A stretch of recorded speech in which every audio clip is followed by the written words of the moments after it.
আপনি আগামীতে যে নির্বাচন যদি না করেন তাহলে দেশটা আবার আওয়ামী লীগের দখলে চলে যাবে, এবং এই আওয়ামী লীগের দখলে চলে যাওয়ার পিছনে এই এনসিপি এবং আপনার এই যে জামাত ইসলাম তারা দায়ী থাকে। আমার দলকে যদি কেউ কটাক্ষ করে কথা বলে এবং আমার দলের বিরুদ্ধে যদি মিথ্যা অপপ্রচার করে, সেগুলির জবাব দেওয়া মানে এই না যে হাম্বল সাবমিশন আমার নাই, সেটা করি নাই। এগুলি শিখতে হবে না, হাম্বল সাবমিশন কিভাবে করতে হয় এটা আমাদের দীর্ঘদিনের, ওনারা যেরকম প্রফেসর নজরুল ইসলাম সাহেব একজন টিচার বিশ্ববিদ্যালয়ের, আমরা একটা কলেজের টিচার ছিলাম, এগুলি আমরা ছাত্রদেরকেও শিখাই। আমরা নিজেরা বুঝি এইভাবে আমাকে কারো কাছ থেকে শিখার প্রয়োজন আছে বলে মনে করি। আর এখানে এই যে বলছেন যে জামাত, আমি জবাবটা সংক্ষেপে দিচ্ছি।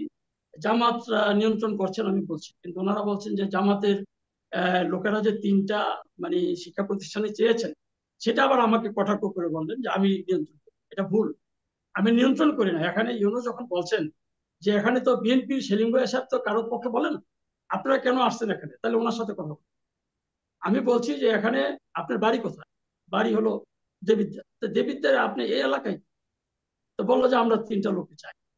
আমি বললাম 3টা লোকে চান, এটা তো প্রশাসন বুঝবে, এটা তো আমি তো শিক্ষা প্রতিষ্ঠানে একটা তো আমার কোনো রিকমেন্ডেশন, আপনি ডিসি কে জিজ্ঞাসা করেন কুমিল্লা, কোনো রিকমেন্ডেশন আমার নেই, এবং আমি করি না এগুলো। সাধারণত আমি কোনো আপনার এলাকার ওসি কে কোনো ফোন দিই না, কারণ এটা আমি যেহেতু একজন শিক্ষক ছিলাম, থানাকে আমি সবসময় অ্যাভয়েড করি আগে থেকে।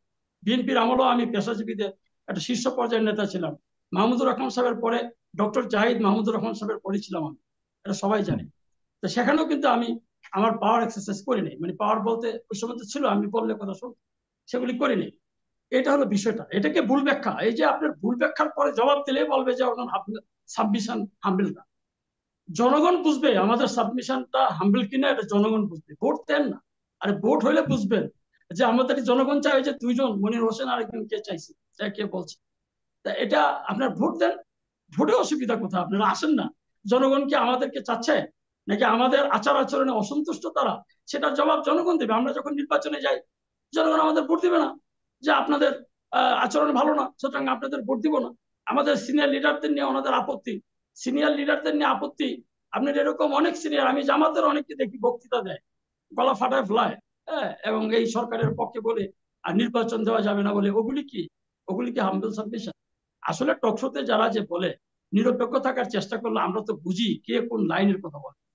এখানে আপনার এই আমরা কর্মসূচি দেই না প্রশাসনের এবং ইয়ার, কর্মসূচি তো আমরা দেই। আমি শিক্ষা ভবন গেলাম, যে শিক্ষা ভবনে যারা আওয়ামী লীগের দোসররা এখনো শিক্ষা ভবনে আছে, একবারে টপ থেকে আরম্ভ করে নিচে লেভেল পর্যন্ত, যারা 4ই আগস্টে ছাত্র জনতার আন্দোলনের বিপক্ষে তারা মিছিল করেছে, তাদেরকে লাঠি দিয়ে আঘাত করেছে, তাদেরকে দৌড়ানি দিয়েছে, এখনো আছে তারা, এখন স্টিল না।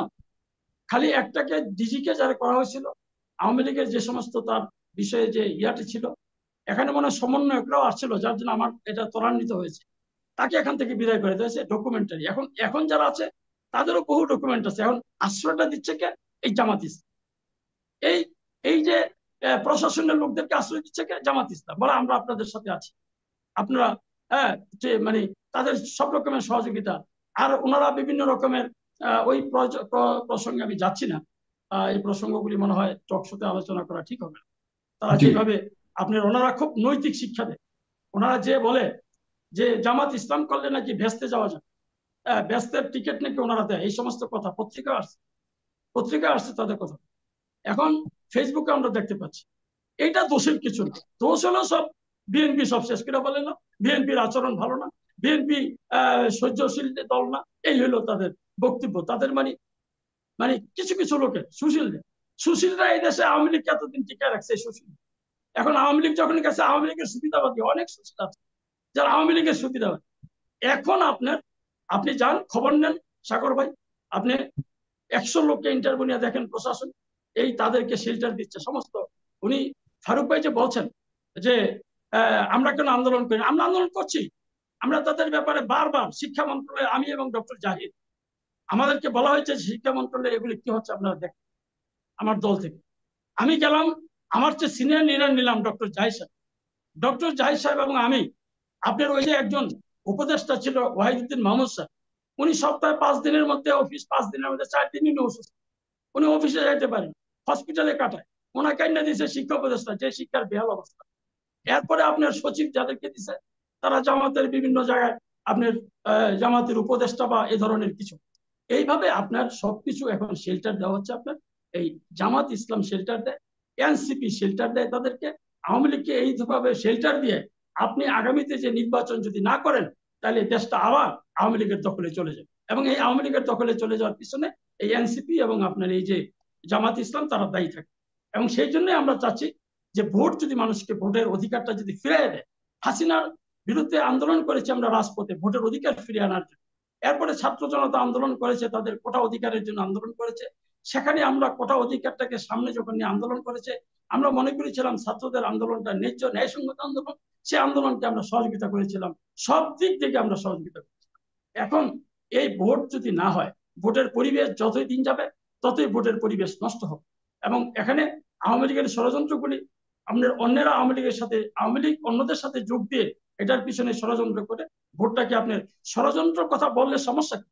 ষড়যন্ত্র ভাষাটার উল্টাটা কি? ষড়যন্ত্র হচ্ছে, ষড়যন্ত্র কইলে কি আমাদের ভাষা খারাপ হচ্ছে? ষড়যন্ত্র হচ্ছে, ষড়যন্ত্র বলা যাবে না। আর ঠিক আছে, আমাদেরকে জ্ঞান দেওয়ার জন্য যারা জ্ঞান দেন, উপদেশ দেন, তাদের অনেক ধন্যবাদ জানাই। এবং আপনাদের যে যৌক্তিক আপনাদের আচরণ আপনাদের বিএনপির শীর্ষ পর্যায়ে, যে উচ্চ পর্যায়ে যখন বৈঠক হবে তখন বলবো যে আমাদের মাননীয় এই দুইজন আলোচক এই বিএনপিকে এইভাবে চলার জন্য একটু পরামর্শ দিয়েছেন। আমার মনে হয় ক্ষমতা আসতে হলে ওনার পরামর্শগুলি, ওনাদের দুইজনের পরামর্শগুলি আমাদের দেখা দরকার, পালন করা দরকার। তো ধন্যবাদ। হ্যাঁ, ধন্যবাদ। জনাব সেলিম ভাই শুনতে পাচ্ছেন? জনাব সেলিম ভাই শুনতে পাচ্ছেন? হ্যাঁ, জনাব সেলিম ভুঁইয়া, আপনি শুনতে পাচ্ছেন কিনা জানি না, আপনার হয়তো হেডফোনটা খোলা রাখার কারণে হয়তো শুনতে শেষ পাচ্ছেন না। করে দেন সাকুর ভাই, অনেক রাত হয়ে গেছে। হ্যাঁ হ্যাঁ, সেলিম ভাই শুনতে পাচ্ছেন? আচ্ছা, শুনতে পাচ্ছেন, যাক, ঠিক আছে, ধন্যবাদ। জনাব ওমর ফারুক, আপনাকে অনেক ধন্যবাদ। জনাব নজরুল ইসলাম এবং জনাব সেলিম ভাই, আপনার তিনজনকে অনেক ধন্যবাদ জানাচ্ছি। প্রিয় দর্শক, অনুষ্ঠানটি শেয়ার করুন। কাল রাত দেখা হবে 9টার সময়। ভালো থাকবেন, সুস্থ থাকবেন। ধন্যবাদ। আসসালামু আলাইকুম।